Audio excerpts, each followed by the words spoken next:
السلام علیکم ورحمۃ اللہ تعالی وبرکاتہ۔ معزز سامعین اکرام، آج کا ویڈیو بہت اہم ہونے والا ہے۔ جیسا کہ آپ نے تھمبنیل پر دیکھا، سجدہ سہو کسے کہتے ہیں۔ بہرحال اس ویڈیو کو پورا آخر تک ضرور دیکھیں اور دوسروں تک پہنچائیں۔ آئیے ویڈیو کو لمبا نہ کرتے ہوئے ویڈیو کو شروع کریں۔ اعوذ باللہ من الشیطان الرجیم، بسم اللہ الرحمن الرحیم، الحمدللہ رب العالمین، الصلاۃ والسلام علیک یا رسول اللہ صلی اللہ تعالی علیہ وسلم۔ سجدہ سہو کسے کہتے ہیں؟ سہو کے معنی ہے کہ بھولنے کے کبھی نماز میں بھول سے کوئی خاص خرابی پیدا ہو جاتی ہے، اس خرابی کو دور کرنے کے لیے قاعدہ آخرہ میں 2 سجدے کیے جاتے ہیں، ان کو سجدہ سہو کہتے ہیں۔ سجدہ سہو کا طریقہ کیا ہے؟ سجدہ سہو کا طریقہ یہ ہے کہ آخری قاعدہ میں تحیات و رسولہ پڑھنے کے بعد صرف داہنی کی طرف سلام پھیر کر 2 سجدے کریں، پھر تشہد وغیرہ پڑھ کر سلام پھیر دیں، یعنی تحیات اور درود ابراہیم دعائے معصورہ پڑھ کر سلام پھیر دیں۔ ان باتوں سے سجدہ سہو واجب ہوتا ہے۔ جو باتیں نماز میں واجب ہے ان میں سے کسی ایک کے بھول کر چھوٹ جانے سے سجدہ سہو واجب ہوتا ہے۔ مثلا فرض کی پہلی یا دوسری رکعت میں الحمد یا سورت پڑھنا بھول گیا، یا الحمد سے پہلے سورت پڑھ دی، تو ان سب صورتوں میں سجدہ سہو واجب ہو جاتا ہے۔ فرض یا سنت چھوٹ جانے سے سجدہ سہو واجب ہوتا ہے یا نہیں؟ فرض چھوٹ جانے سے نماز فاسد ہو جاتی ہے، سجدہ سہو سے اس کی تلفی نہیں ہو سکتی، لہٰذا پھر سے پڑھنا پڑے گا، یعنی کہ سجدہ سہو کرنے سے نماز مکمل نہیں ہو سکتا جب تک کہ دوبارہ نہ پڑھا جائے۔ اور سنت و مستحب مثلا توج، تسمیہ، ثنا، آمین اور تکبیرات اور انتقال چھوٹ جانے سے سجدہ سہو واجب نہیں ہوتا بلکہ نماز ہو جاتی ہے، مگر دوبارہ پڑھنا مستحب ہے۔ کسی واجب کو قصداً چھوڑ دیا تو سجدہ سہو کرنے سے تلفی ہوگی یا نہیں؟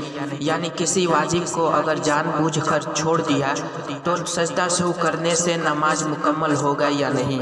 کسی واجب کو قصداً چھوڑ دیا، یعنی کسی واجب کو جان بوجھ کر چھوڑ دیا تو سجدہ سہو سے اس کی نقصان کی تلفی نہیں ہو سکتی بلکہ نماز کو دوبارہ پڑھنا واجب ہوگا۔ اسی طرح اگر بھول کر کسی واجب کو چھوڑ دیا، سجدہ سہو نہ کیا، جب بھی نماز کا دوبارہ پڑھنا واجب ہے، یعنی اگر بھول کر واجب چھوٹ جائے اور سجدہ سہو نہ کرے تو نماز کا دوبارہ پڑھنا واجب ہے۔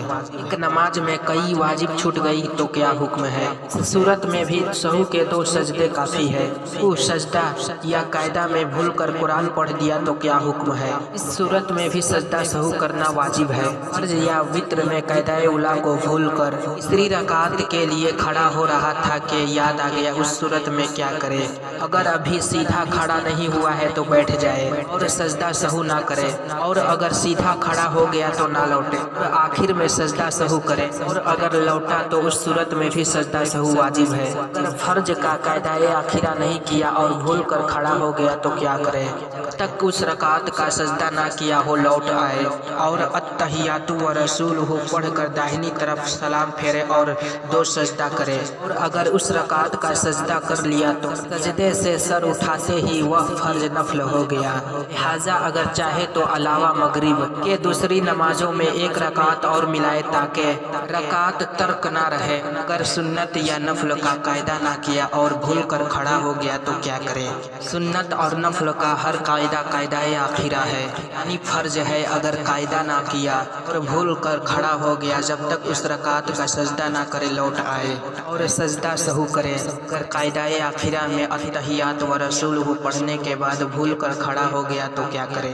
باقدر تشہد قاعدہ آخرہ کرنے کے بعد بھول کر کھڑا ہو گیا تو جب تک اس رکعت کا سجدہ نہ کیا ہو لوٹ آئے اور دوبارہ التحیات پڑھے بغیر سجدہ سہو کرے، پھر تشہد وغیرہ پڑھ کر سلام پھیر دے، یعنی التحیات، درود ابراہیم دعائے معصورہ پڑھ کر سلام پھیر دے۔ قاعدہ اولیٰ میں بھول کر درود شریف پڑھ دیا تو کیا حکم ہے؟ اگر اللہم صلی علی محمد یا اللہم صلی علی سیدنا تک پڑھا یا اس سے زیادہ پڑھا تو سجدہ سہو واجب ہے، اگر اس سے کم پڑھا تو نہیں، مگر یہ حکم صرف فرض، وتر اور ظہر و جمعہ پہلی 4 رکعت والی سنتوں کے لیے ہے۔ رہے دیگر سنن و نوافل، ان کے قاعدہ اولیٰ میں بھی درود شریف پڑھنے کا حکم ہے۔ ظاہری نماز میں بھول کر آہستہ پڑھ دیا، یعنی ظاہری نماز میں بھول کر آہستہ پڑھ دیا، یا عصری نماز